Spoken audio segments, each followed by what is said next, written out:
यही है ज़ाब्तागंज की मस्जिद, जिसके बारे में लगातार इस पूरे मामले को लेकर जिस तरह से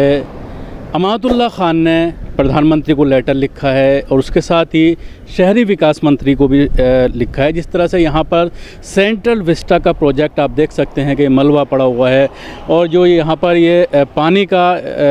एक पूल था, ये पुराना ही था, दोबारा से इसका रिपेयर करके इसका बेस बना करके और दोनों तरफ दीवारें बनाई जा रही हैं। अब इस मस्जिद को लेकर सवाल ये खड़ा हो रहा है कि जिस तरह से कृषि भवन और में जो मस्जिद थी, उस मस्जिद में सिर्फ 3 वक्त की नमाज़ हुआ करती थी। सिक्योरिटी की वजह से जिनके पास PIB कार्ड हैं, जो मान्यता पत्रकार हैं या उसके अलावा जो लोग वहाँ पर काम करते हैं, वो अपना आई कार्ड दिखा करके उस मस्जिद के अंदर 3 वक्त की नमाज यानी ज़ोहर, असर और मगरिब की अदा कर सकते थे। उसके अलावा फजर और इशा की नमाज उस मस्जिद में नहीं होती थी। तो क्या जब इस पूरे इलाके को सेंट्रल विस्टा प्रोजेक्ट के ज़रिए डेवलप कर दिया जाएगा, तो इस मस्जिद को अगर जिस तरह से इमाम साहब का, यहाँ के असद साहब का कहना है, जिनको अमातुल्लाह खान ने उनके पद से हटा दिया है मीडिया को बाइट देने की वजह से, उनका यह कहना है कि उनकी अधिकारियों से बात हुई है, संबंधित लोगों से बात हुई है, इस मस्जिद को शहीद नहीं किया जा रहा। दूसरा ये भी कहा जा रहा है कि जो सेंट्रल विस्टा का जो प्रोजेक्ट का जो नक्शा है, जो मैप है, उस नक्शे में भी साफ़ तौर पर ये दिखाई जा रही है कि मस्जिद यहाँ पर मौजूद है। लेकिन सवाल यही खड़ा किया जा रहा है कि जिस तरह से कृषि भवन की जो मस्जिद है, उस मस्जिद में बिना आई कार्ड के इजाज़त नहीं है और वो भी 3 वक्त की नमाज़ वहाँ पर अदा की जाती है। तो क्या जब ये सेंट्रल विस्टा प्रोजेक्ट पूरी तरह से कंप्लीट हो जाएगा और हाई सिक्योरिटी जोन होगा, पार्लियामेंट, प्रधानमंत्री आवास, सारे अधिकारी, सारे बड़े बड़े मंत्रालय जब इस प्रोजेक्ट के अंडर आ जाएंगे, तो पूरी तरह से ये इलाका हाई सिक्योरिटी जोन हो जाएगा। तो क्या इस मस्जिद पर भी लोगों को इजाज़त नहीं होगी नमाज़ पढ़ने की, क्योंकि अलग से कोई एंट्री नहीं होगी। पूरा प्रोजेक्ट एक लंबा प्रोजेक्ट है सेंट्रल विस्टा का, जो आप नक्शे में अभी देख रहे होंगे अपनी टीवी स्क्रीन पर, और ये मस्जिद है दूसरी साइड में आप देख रहे होंगे। तो इस मस्जिद का जो 2 तरफ से एंट्री थी, एक तो इंडिया गेट की तरफ से छोटा सा रास्ता दिया हुआ था, बाकायदा कार के ज़रिए भी मस्जिद की पार्किंग तक पहुंचा जा सकता था, और दूसरा रास्ता मैं अपने कैमरा पर्सन से कहूँगा, ये आप देख सकते हैं, ये जहाँ पर ठेला खड़ा हुआ है, जो पेप्सी का ठेला खड़ा हुआ है, इसके बराबर में आप ये देख सकते हैं काला कलर का ये छोटा सा एक गेट लगा हुआ है। इस गेट से अंदर मस्जिद में जाने की इजाज़त थी और किसी तरह की कोई सिक्योरिटी नहीं थी, किसी तरह की कोई रोक टोक नहीं थी। कोई भी आम आदमी भी जो है अपनी गाड़ी के ज़रिए 5 वक्त की नमाज़ यहाँ पर अदा कर सकता था। मस्जिद के अंदर ही इमाम साहब का हुजरा है, पूरा परिवार उनका रहता है। आप ये बोर्ड भी देख सकते हैं कि इमाम साहब ने अपने नाम से बाकायदा यहाँ पर बोर्ड लगा रखा है कि शाही मस्जिद ज़ाब्तागंज इमाम एंड ख़तीब एंड हेड असद खान फलाही। हालांकि असद खान फलाही को अमातुल्लाह खान जो वक्फ बोर्ड के चेयरमैन हैं, दिल्ली वक्फ बोर्ड के, उन्होंने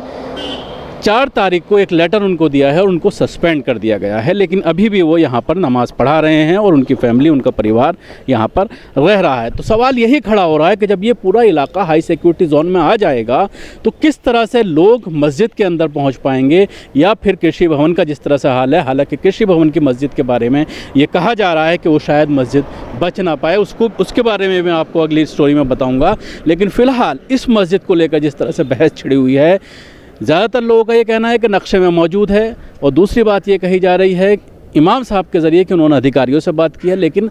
जिस तरह का शक जाहिर किया जा रहा है कि इस मस्जिद में एंट्री कहाँ से होगी, क्या अलग से कोई पैसेज दिया जाएगा, क्या अलग से कोई रोड दिया जाएगा इस मस्जिद में नमाज़ पढ़ने के लिए, क्योंकि बहुत तारीख़ी ये मस्जिद है। अंग्रेज़ों ने भी इस मस्जिद को हटाने की ज़रूरत नहीं की, और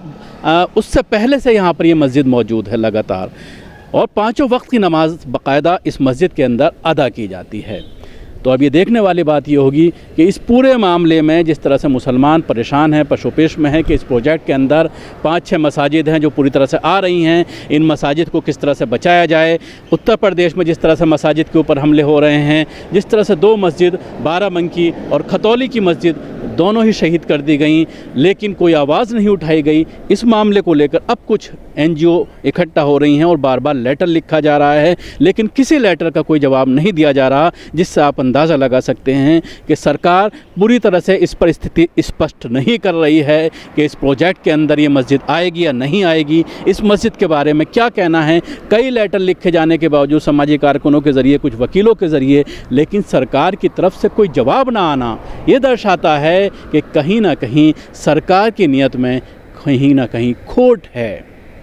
कुछ मस्जिद जैसे ये है या और मस्जिद है, इनके बारे में ज़रूर कहा जा सकता है कि बच जाएंगी, लेकिन क्या इसमें नमाज़ पढ़ने की इजाज़त होगी, किस तरह से उनको आने जाने की आवाजाही होगी, सिक्योरिटी जोन होने की वजह से, इन सब चीज़ों पर जब तक स्थिति क्लियर नहीं होती तब तक मुसलमानों को, जिस तरह से लोग अब इस पूरे मामले को लेकर मूवमेंट बना रहे हैं, कुछ NGO सामने आ रही हैं, कुछ सोशल एक्टिविस्ट सामने आ रहे हैं कि इसमें मूवमेंट बनाने की ज़रूरत है, इसके ख़िलाफ़ आवाज़ उठाने की ज़रूरत है। अगर अब नहीं जागे तो इस तरह से पूरे देश में मसाजिद को जिस तरह से निशाना बना करके एक सियासी फ़ायदा उठाने की कोशिश है, उसमें कामयाब होती हुई BJP और RSS नज़र आ रही है। दिल्ली से कैमरा पर्सन फैज़ी के साथ न्यूज़ मैक्स के लिए शकील अहमद।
सभी अहम खबरों के लिए न्यूज़ MX को सब्सक्राइब करें, साथ ही बेल आइकॉन को जरूर दबाएं। लाइक, शेयर, कमेंट करना ना भूलें।